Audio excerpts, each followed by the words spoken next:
C'est bon. Bonsoir, bonsoir, peuple de Dieu, que le Seigneur vous bénisse encore.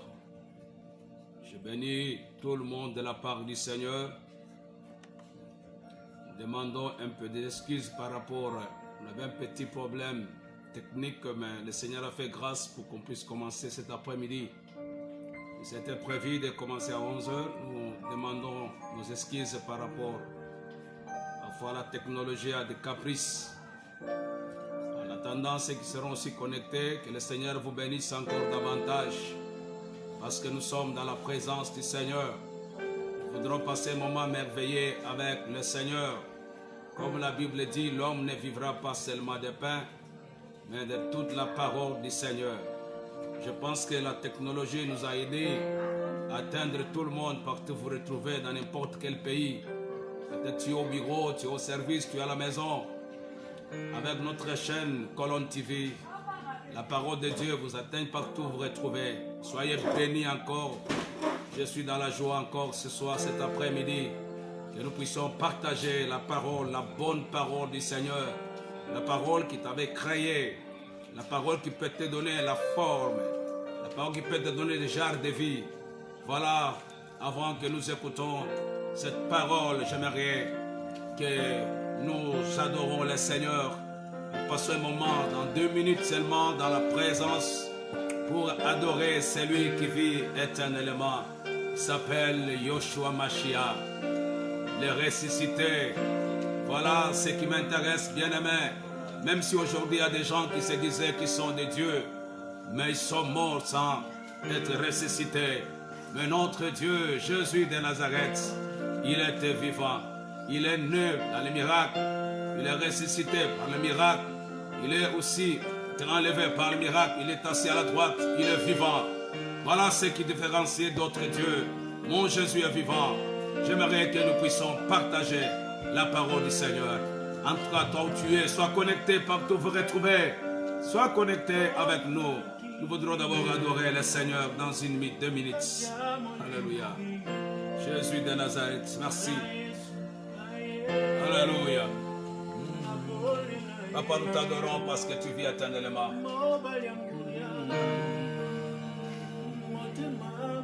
Alléluia.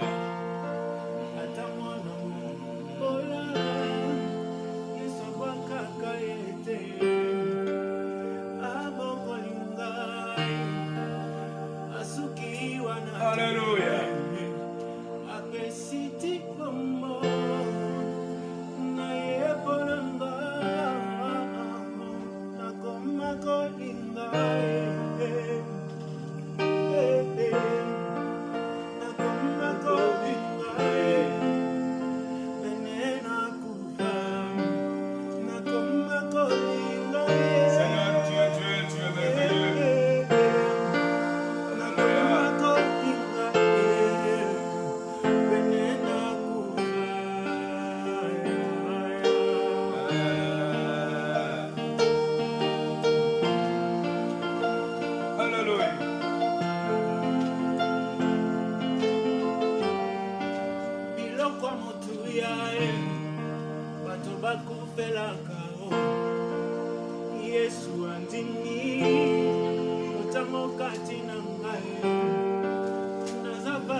Seigneur, que ton nom soit glorifié, Jésus. Nous sommes là encore ce soir dans ta présence pour t'élever.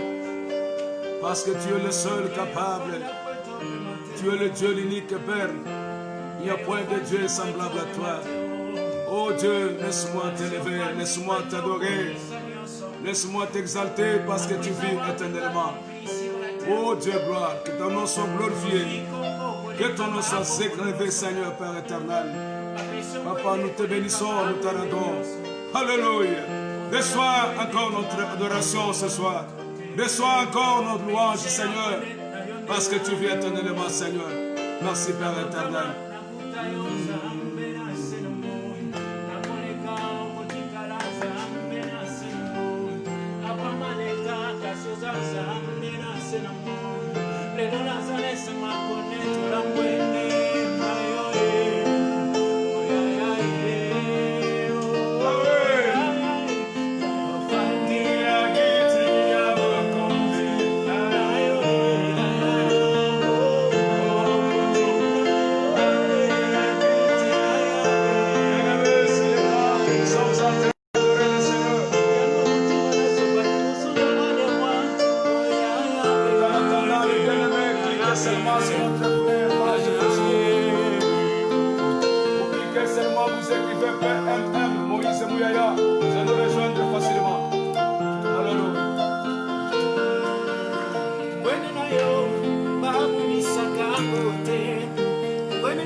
Jésus, nous sommes déjà dans la présence du Seigneur. Alléluia.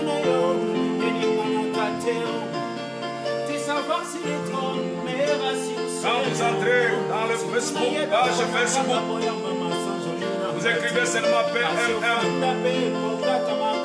Moïse Mouyaya, vous serez connectés ensemble avec nous. Passons un moment merveilleux avec le Seigneur. Alléluia. Voilà, partage ces liens avec tes amis, tes connaissances. PMM Moïse Mouyaya. À chaque moment, tu seras informé lorsqu'on entre dans la présence du Seigneur. Et le nom de Dieu soit glorifié. Alléluia. Oh Dieu de grâce. Fandana Moutema Nangai. Mokonzi soki afandi na ngwene akoze ya massage lié mata. Ebutanda yo mokonzi na ba bongi abongi na lokumu ye na sanjo la ye fanda yo askosamuza fuka mapapa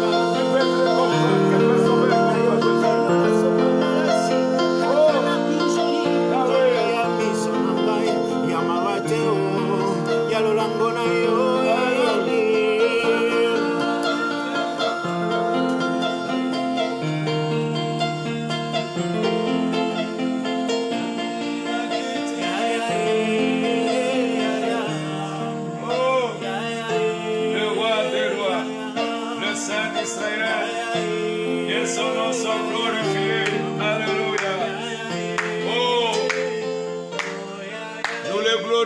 parce qu'il vit éternellement. De là où tu es, tu acclames très fort pour le roi des rois. Celui qui vit éternellement. Celui qui appelle à l'existence ce qui n'existe pas. Celui qui dit un mot et la chose arrive. Alléluia. Celui le dernier décideur que moi j'appelle l'homme plus fort. Celui qui peut te délivrer. Celui qui peut libérer ta vie, toute ta famille. Il s'appelle le lion de la tribu de Juda, le rejeton de postérité de David. Que son nom soit glorifié, son nom soit glorifié, son nom soit glorifié. Merci, merci beaucoup, merci beaucoup, merci beaucoup. Je bénis encore ceux qui viennent d'être connectés.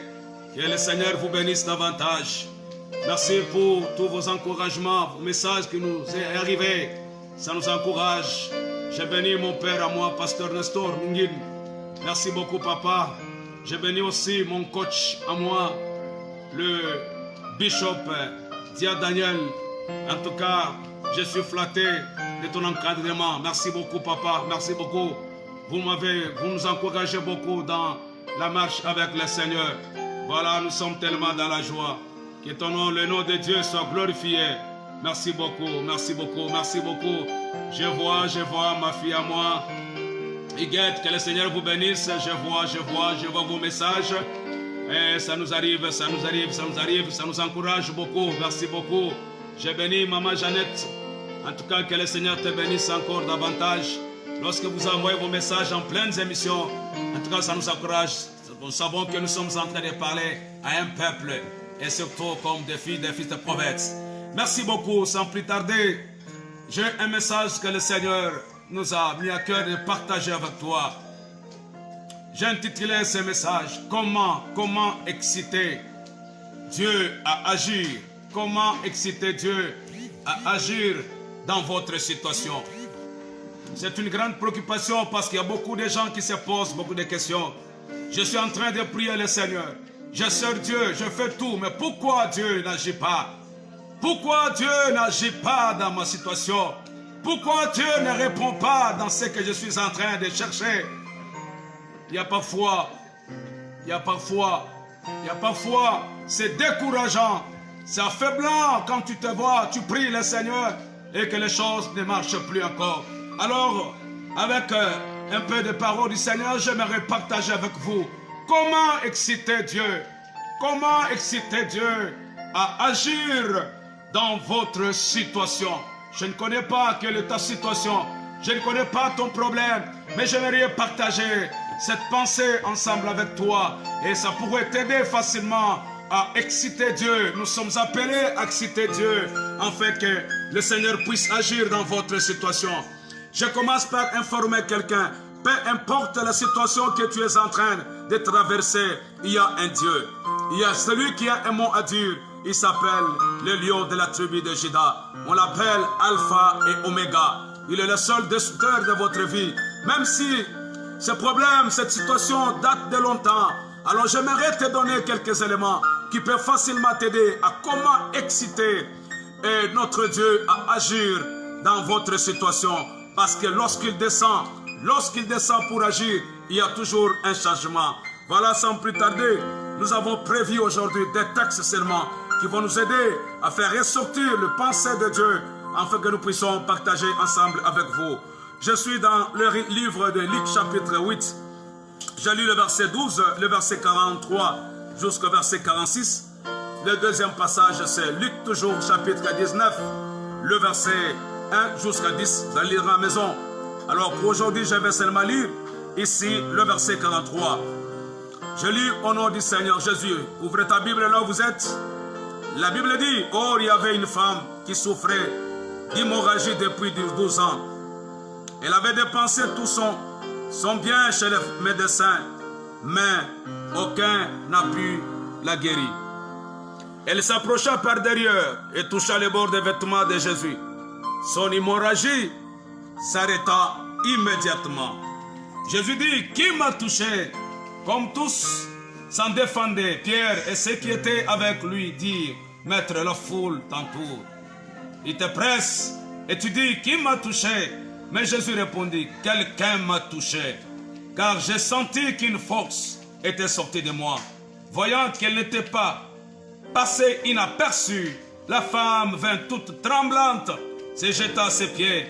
Elle déclara devant tout le monde pourquoi elle avait touché. Et comme elle avait déclaré devant tout le peuple pourquoi elle avait touché et comment elle avait été immédiatement guérie, alors il lui dit, ma fille, prends courage, ta foi t'a sauvée, pars dans la paix. Merci beaucoup.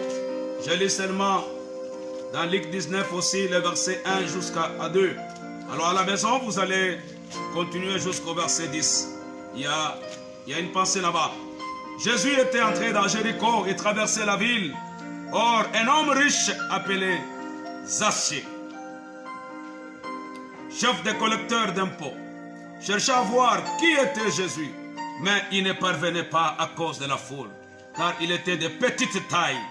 Il courut en avant et monta sur un sycomore pour voir Jésus parce qu'il devait passer par là. Lorsque Jésus fut arrivé à cet endroit, il leva les yeux, il les vit et lui dit, Zachée, dépêche-toi, descends, car il faut que je m'arrête aujourd'hui chez toi. Bien-aimé, vous allez continuer à la maison le reste des versets. J'aimerais te dire ce soir comment exciter Dieu à agir dans votre situation.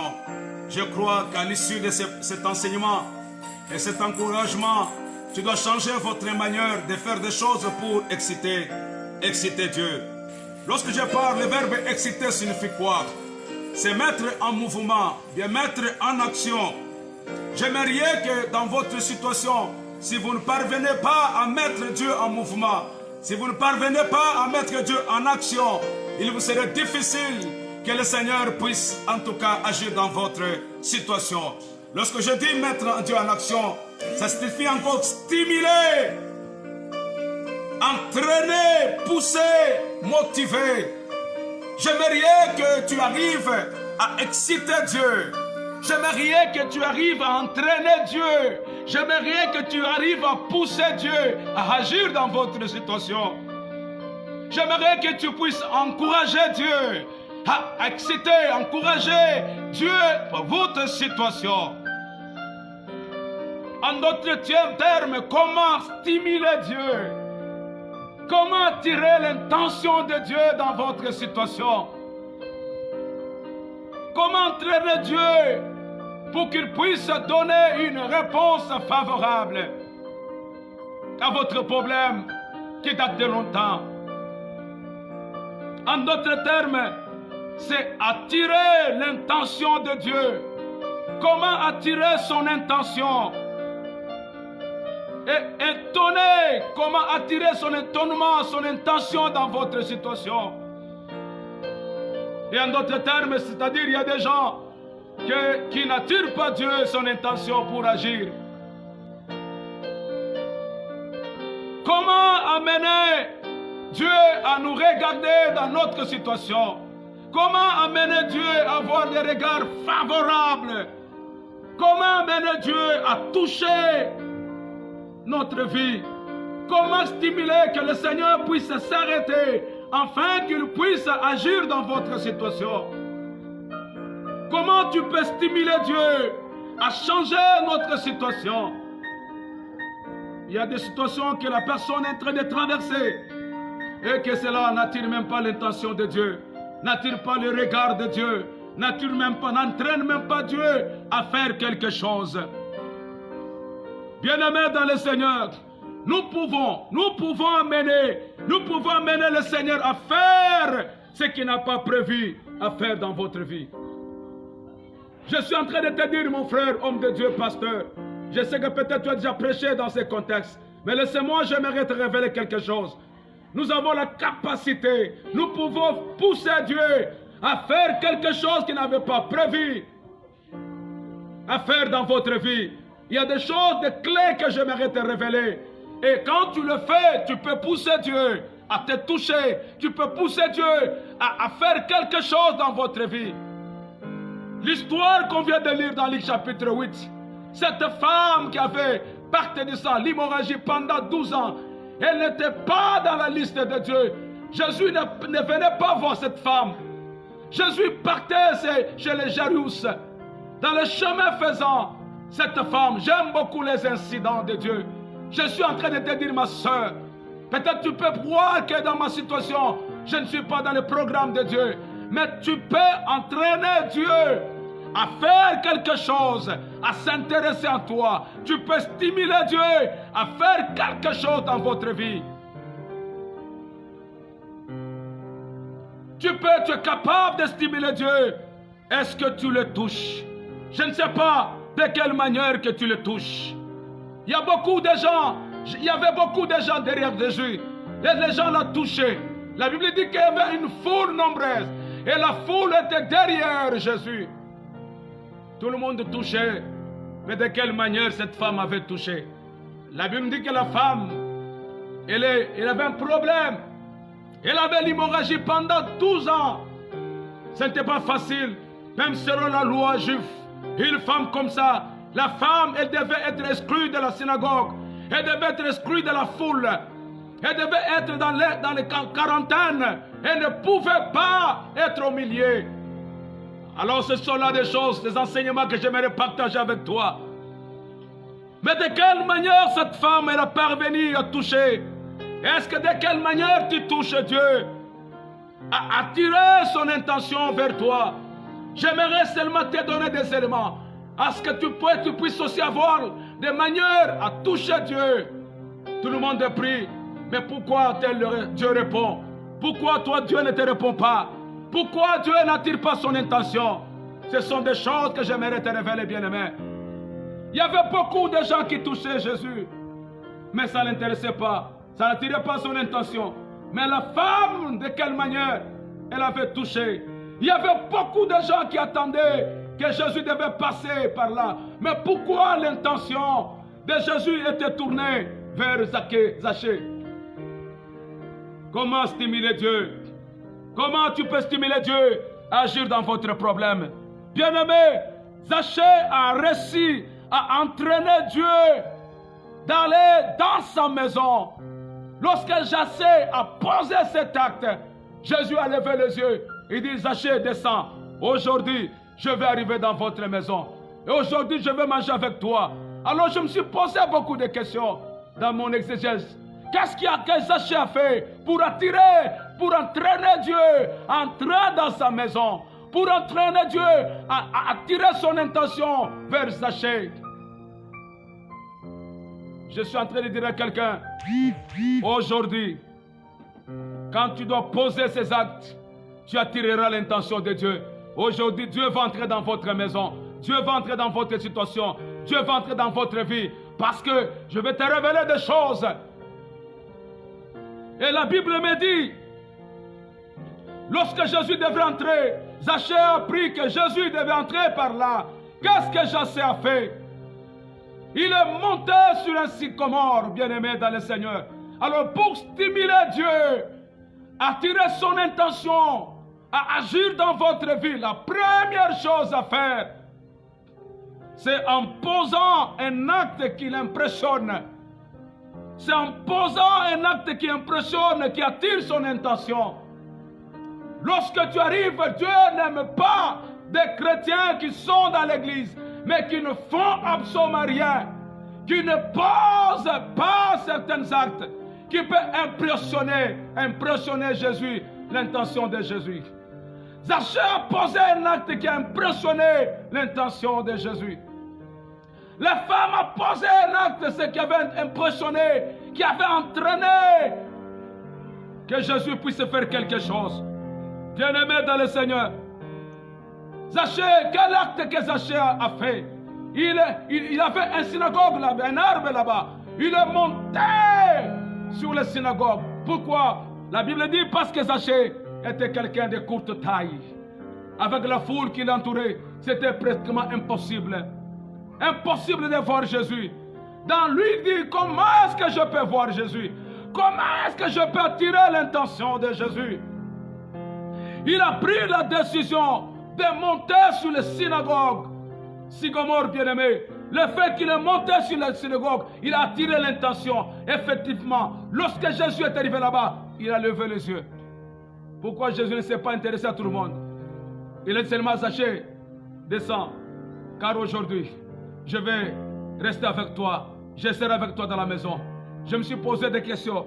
Si Zachée n'avait pas monté sur le sycomore, avec sa courte taille, comment Jésus pouvait-il le voir? Comment Jésus devait fixer son intention? Oui, c'est Zachée qui a stimulé l'intention. Malgré qu'il avait de courte taille, malgré qu'il avait la foule, mais il a stimulé Jésus par le fait de monter sur la synagogue. Sycomore, bien-aimé dans le Seigneur. Je voudrais te dire quelque chose de très important. Ce n'est pas la position de l'arbre qui est important. Ce n'est pas la position de sycomore qui est important. Ce n'est pas la position de l'arbre qui est important ici. Mais ce qui est important, bien-aimé, dans ce contexte, si c'était la position de l'arbre, il y avait beaucoup de gens qui voyaient ce sycomore. Ils devraient aussi monter facilement. Dans ce contexte, ce qui est important, ce n'était pas la position de l'arbre. Ce n'était pas la position de sycomore qui était important. Mais dans ce contexte, ce qui est important, c'était le monter. Le fait de monter sur le sycomore. Alléluia. Tout le monde voyait les sycomores, mais tout le monde n'avait pas cette révélation de monter, parce que dans ce contexte, le fait que Zachée est monté sur le sycomore, c'est ce qui est important. C'est là où je tirais mon enseignement. Si Zachée n'avait pas posé cet acte, bien-aimé, ça ne pouvait pas attirer l'intention de Jésus. Monter signifie quoi?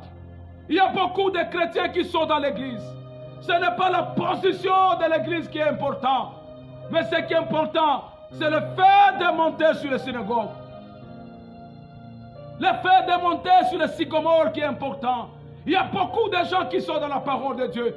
Il y a beaucoup de gens qui sont dans l'église, mais qui n'attirent pas l'intention de Jésus parce qu'il ne fait pas, il ne monte pas. Il reste toujours au bas des sycomores. Il reste toujours, une fois les sycomores, ils sont devenus inactifs dans l'église. Ils ne montent pas.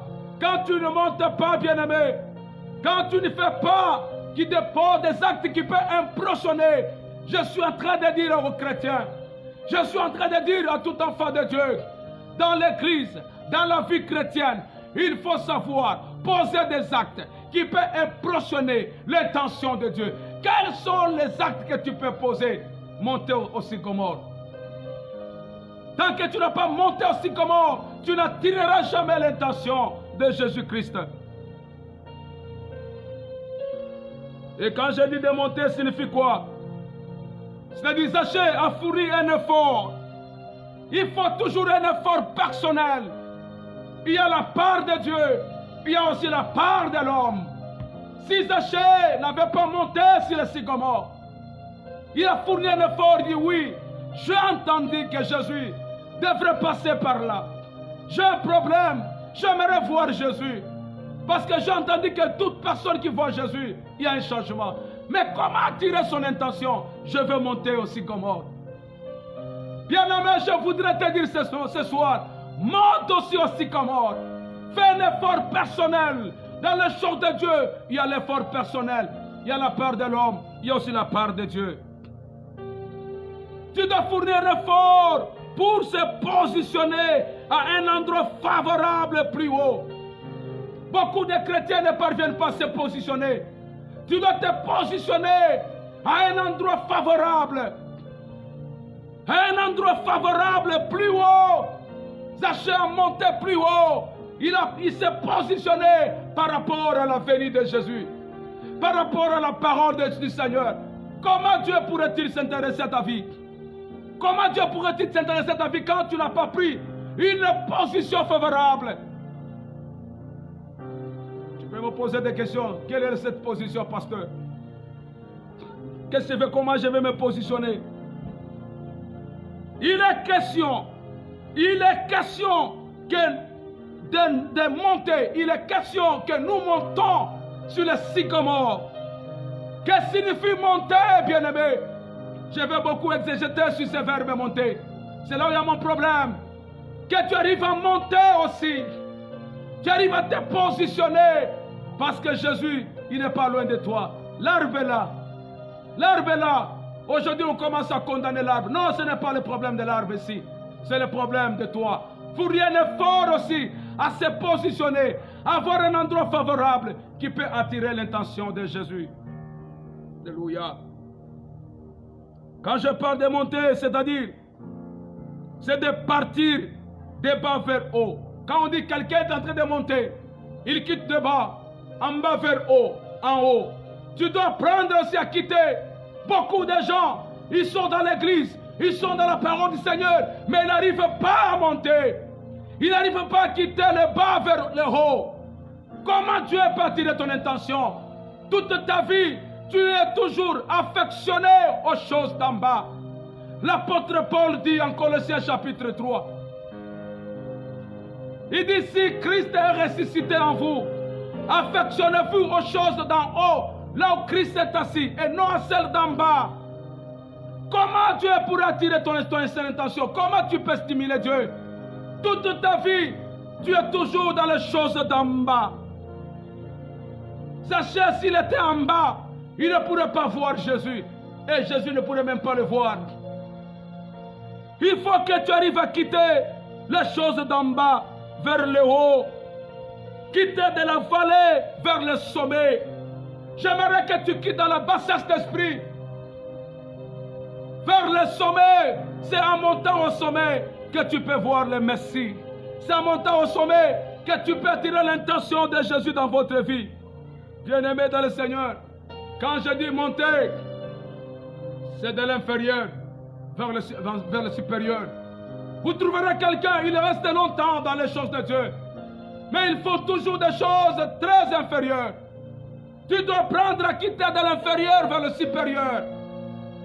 La Bible dit, nous n'avons pas reçu un esprit de servitude, mais nous avons reçu un esprit qui dit à nous, un esprit de force, qui dit à nous, Abba Père. Bien-aimé, tu dois quitter les choses d'en bas. Tu ne dois plus aimer le monde. Tu ne dois plus se conformer comme les gens de ce monde. L'apôtre Paul dit, ne vous conformez pas au siècle présent. Vous trouvez quelqu'un, il a fait longtemps dans les choses de Dieu, mais il aime les choses d'en bas. Il aime les choses de ce monde. Et c'est là, cette position ne peut jamais attirer l'intention de Jésus. Monter signifie quitter le naturel vers le surnaturel. Nous trouvons dans l'église des chrétiens naturels, charnels. Comment tu peux attirer l'intention de Dieu? Et ça devient le problème du pasteur. Prophète, je prie, mais pourquoi Dieu ne m'exauce pas? Comment Dieu pourrait t'exaucer toi? Tu aimes les choses naturelles. Or, les choses de Dieu, il faut être un homme spirituel, un homme surnaturel. Tu dois quitter de la naturelle vers le surnaturel. En ayant cette position, tu peux attirer l'intention de Dieu. Ce sont des positions qui peuvent stimuler Dieu à agir dans votre vie. Monter signifie, tu dois quitter, bien-aimé, dans les choses charnelles, vers les choses divines.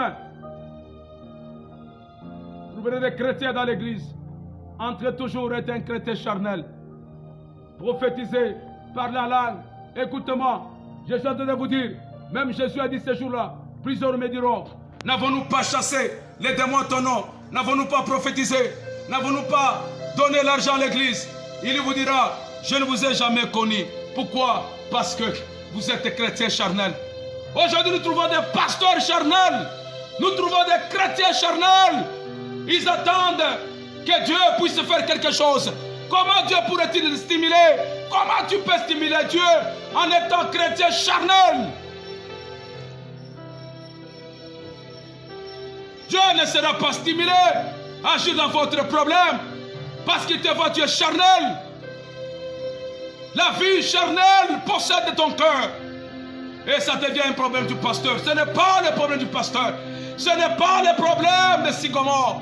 Ce n'est pas la position de l'arbre. C'est toi. Fournis effort. Aussi longtemps que tu entends ces messages. Prends la décision de quitter la vie charnelle. De quitter le monde des bien-aimés. L'échec vers l'excellence. L'échec vers le perfectionnement. Tu ne dois plus toujours demeurer dans l'échec. Tu dois voir, bien-aimé dans le Seigneur. Que la gloire de Dieu soit louée. Alléluia. Je te bénis beaucoup. Je bénis beaucoup ma soeur. Que Dieu te bénisse. Je vois vos messages. L'homme de Dieu, Janon. En Afrique, que Dieu te bénisse. Merci beaucoup. Ça nous arrive, je vois. Bien-aimé, apprends à quitter l'échec vers l'excellence. Change votre position. Quittez l'échec vers la perfection. Nous devons changer notre manière de vivre. Dieu agit envers les gens qui ont une position, qui ont déjà quitté le champ de ce monde. Vous savez, de telles choses, de tels enseignements, les gens n'aiment pas de tels enseignements. Tu gardes la sorcellerie, tu gardes la vie du péché. Et tu veux que Dieu agisse. Comment Dieu va agir dans votre vie? Comment Dieu va agir dans votre vie, bien-aimée? Ma fille Nora, que Dieu te bénisse. Merci, je te vois, je vois vos messages. Que Dieu agisse dans votre vie. Pour que Dieu agisse dans votre vie, tu dois monter. Tu dois quitter la vie de péché. Les gens aiment qu'on lui parle des choses de la bénédiction, oui. Qui t'a dit que tu iras au ciel parce que tu es béni?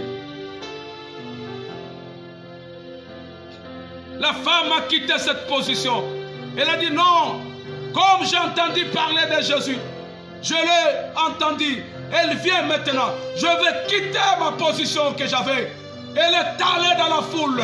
Elle est allée par derrière pour toucher. Écoutez-moi. Écoutez-moi. Même si tu as été perdu, tu as vécu dans des choses compliquées. Quitte cette position. Change votre manière de faire les choses. C'est alors que tu vas exciter Dieu à faire des choses dans votre vie. Nous devons naître de nouveau. Nous devons croître, bien-aimés. Nous devons croître spirituellement. Avoir cette position spirituelle qui peut attirer l'intention de Dieu à agir dans votre vie, bien-aimés.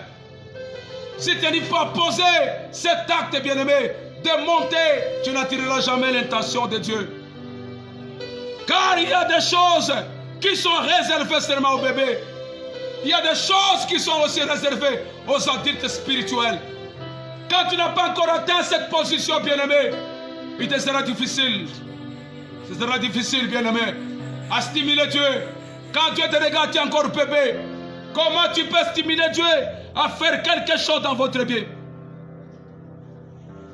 Nous avons notre responsabilité. Nous avons notre part de responsabilité. Quelle est votre part? C'est de quitter la vie du péché. Ta bénédiction est déjà là. Lorsque Dieu verra que tu as déjà quitté la vie du péché, ça stimule Dieu à agir. Et Dieu va agir. Il doit changer votre position. La femme a quitté cette position qu'elle avait. Zaché a monté sur le sycomore. Voilà, monte, bien-aimé. Ta bénédiction est là. Tu dois tenir l'intention. Nous avons notre part de responsabilité pour être bénis par Dieu. Désirer une évolution spirituelle de ses enfants. Dieu veut que tu puisses te désirer. Dieu veut que tu puisses évoluer. Dieu ne veut pas que tu demeures dans cette position-là. L'hémorragie va s'arrêter. Quand tu dois quitter la vie du péché, quand tu dois quitter la sorcellerie, tu dois quitter les bassesses d'esprit, la vie charnelle, l'hémorragie va s'arrêter. Parce que c'est lui qui te dit, c'est lui qui te parle, c'est Yoshua Mashiach. Dieu veut quelque chose. Dieu, tu veux quelque chose sans poser des actes concrets. Quand tu fais quelque chose, il faut poser des actes concrets, bien-aimés. Quels sont les actes concrets qui peuvent attirer Dieu? C'est le fait de monter. Lorsque tu dois monter, bien-aimé, tu veux vraiment la chose. Si tu veux faire quelque chose, tu veux chercher quelque chose, tu dois poser un acte concret. Le fait de monter. Lorsque Dieu verra que tu es monté sur le sycomore, alors il te donnera la chose. C'est pourquoi la Bible dit, fais de l'Éternel tes délices, il te donnera ce que ton cœur désire. Si ta vie ne plaise pas à Dieu, si tu n'es pas monté sur le sycomore, comment Dieu te donnera ce que ton cœur désire? Comment Dieu te donnera ce que ton cœur désire? Bien-aimé dans le Seigneur, qu'est-ce que nous-mêmes nous avons fait? Oh Dieu, bénis-moi. Dieu, guéris-moi. J'aimerais un changement. Dieu te pose maintenant dans cette émission. Qu'est-ce que toi tu as fait? Quelle est votre part de responsabilité? Pour que Dieu attire son intention, pour que Dieu agisse dans votre vie. Qu'est-ce que tu as fait? Tu demeures toujours dans la vie du péché et tu veux que Dieu agisse. La femme, elle a quitté cette position qu'elle avait. Elle est allée toucher le bord des vêtements de Jésus. Si toi tu ne touches pas le bord des vêtements de Jésus, Jésus ne fera rien dans votre vie. Il n'opérera jamais l'hémorragie de divorce, l'hémorragie de la stérilité, l'hémorragie de chômage va continuer. Pourquoi? Parce que tu n'arrives pas à poser des actes concrets. Que j'ai libéré de monter au sycomore. Monte, bien-aimé. Quitte la vie du péché. Tu vas stimuler Dieu à agir dans votre vie. Sinon, Dieu n'est pas obligé de bénir ceux qui sont ses enfants, qui ne sont pas ses enfants. Dieu n'est pas obligé de bénir ceux qui ne sont pas ses enfants. Il n'est pas obligé. Ah, je comprends. Il y a des choses qui poussent Dieu, qui l'obligent, bien-aimé, à te bénir. Quelles sont les choses? Monte au sycomore. Monte, quitte la vie du péché. Lorsque tu vas quitter la vie du péché, ça va stimuler Dieu. Alors tu seras béni. Il y a beaucoup de chrétiens qui sont dans l'église comme des amis de l'église, qui ont un cœur endurci, malgré les nombreux enseignements qu'ils reçoivent du Seigneur. Mais leur cœur demeure toujours endurci. Les amis de l'église, ils ont fait Dieu comme leur ami. Bien-aimés dans le Seigneur, ils reçoivent des enseignements, mais ils continuent à suivre leur propre voie, à désobéir à Dieu. Un désobéissant, comment Dieu peut intéresser une personne comme ça? Aujourd'hui, nous faisons de notre Dieu comme des amis, des amitiés. Tu deviens un ami de Dieu. Tu vis dans le péché et tu autorises encore de pécher. J'essaie de tel message, les chrétiens n'aiment pas comme ça. Tu aimes quand tu es dans l'église, on te dit tu vas voyager. On va voyager dans Poto, au Gobala, au Sarabongo, là où c'est Peli. Bien aimé, c'est bien. Je veux dire, tu peux te marier. C'est bien. Bah là, c'est bien. J'aime aussi prêcher comme ça. Mais le grand problème, Tika Masumu. Quitte la vie du péché, bien aimé. Les gens n'aiment pas de telles prédications. J'essaie même pour écrire. Amen, papa, c'est difficile. Que Dieu bénisse tout le monde qui ont écrit Amen, papa. Les gens aiment beaucoup quand on parle au coquin de Poto, au Kobala, au Kobota. Mais bien aimé, tu peux aller au Poto, tout ça, mais tu seras privé d'aller au ciel. Les choses que nous voyons, ce sont des choses passagères. C'est que je te dis, quitte la vie du péché. Aujourd'hui, nous trouvons des chrétiens, des gens qui sont remplis dans l'église, des impudiques. Aujourd'hui, des pasteurs commencent à se prostituer. Ils commencent à autoriser de n'importe quoi dans l'église de ça. Bien aimé, si tu en as dans l'église comme ça, il ne faut pas jamais rester dans cette église comme ça. Nous nous préparons l'église, l'épouse de Christ. Les choses de ce monde passeront. Il n'y a que la parole de Dieu qui va demeurer éternellement. Quitte la vie du péché. Dieu t'attend, Dieu te bénit, bien-aimé, dans le Seigneur. Ils veulent de bonnes choses dans la vie que Dieu a réservée à ceux qu'il aime. Comment Dieu va te donner de bonnes choses quand tu ne veux pas quitter la vie du péché?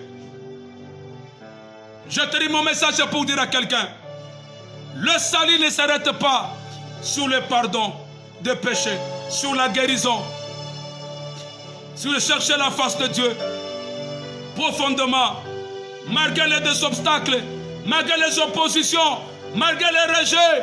Bien-aimés dans le Seigneur, Zachée et la femme ont rencontré la foule. Le monde ne nous facilite jamais l'accès à Dieu. La foule ne veut pas faciliter l'accès que cette femme puisse voir Jésus. Bien-aimé, tu peux être dans cette route et rencontrer Jésus. Tu peux rencontrer la foule. Tu peux rencontrer le monde. Ils peuvent t'empêcher de ne pas voir. Je suis en train de dire à quelqu'un, le monde ne peut jamais te donner l'accès de voir Jésus. La foule ne peut jamais te donner l'accès de voir Jésus. De voir Jésus. De voir Jésus. Bien-aimés dans le Seigneur, ne restons pas dans la foule. Il y a malheureusement beaucoup de chrétiens dans la foule. Il y a beaucoup de chrétiens qui restent dans la foule. Bien-aimés, la femme a quitté la foule. Elle est allée par derrière. Je te parlerai des choses le mardi. Je vais entrer en profondeur. Comment tu peux quitter la foule?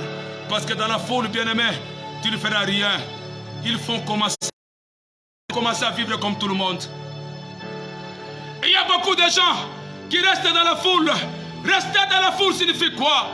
Rester dans le monde signifie comme moi, signifie quoi?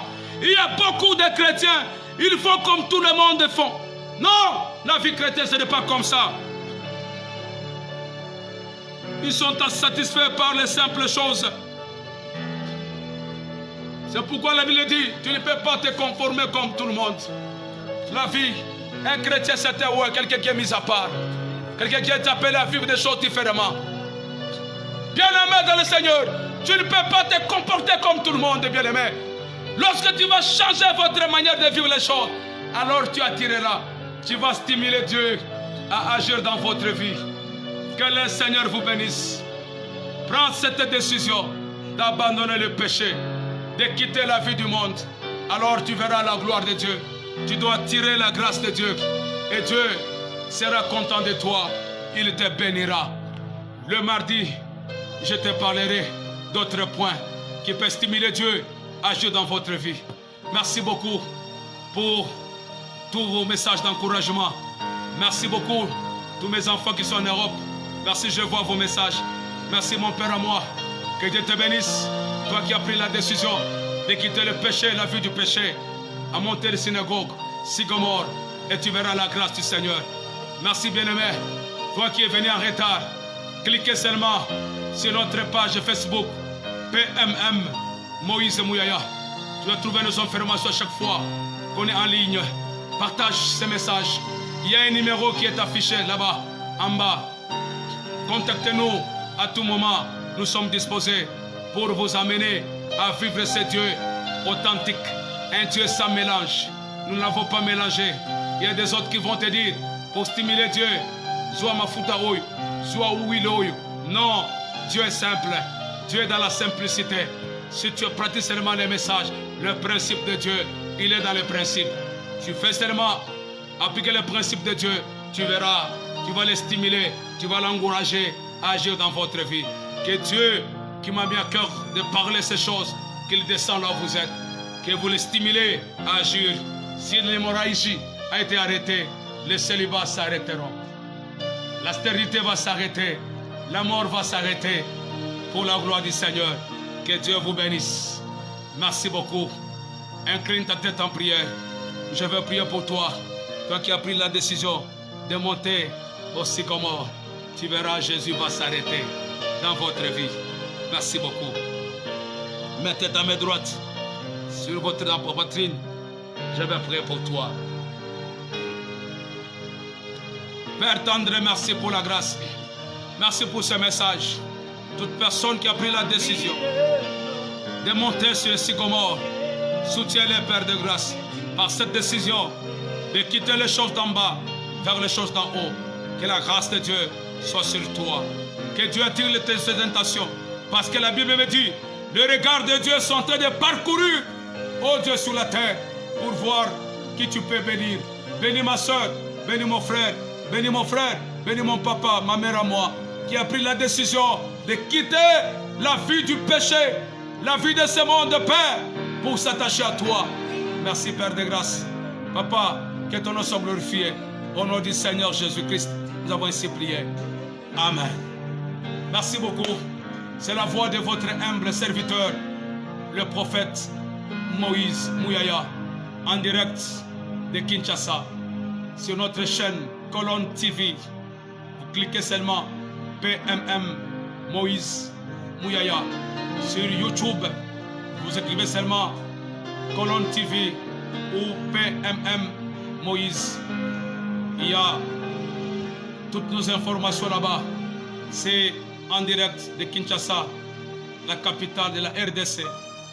Nous œuvrons sur la commune d'Engaliema, précisément sur arrêt ex-clinique des Anges, ou référence Voici l'homme, sur l'avenue République, le numéro 14. Nous recevons chaque mercredi, chaque vendredi, de 9h jusqu'à 17h. Ce sont des jours de consultation. À peine un problème, venez consulter Dieu. Tu trouveras la réponse à ton problème. Merci beaucoup. Que Dieu vous bénisse. Bye. Rendez-vous mardi à 17h30. Merci beaucoup.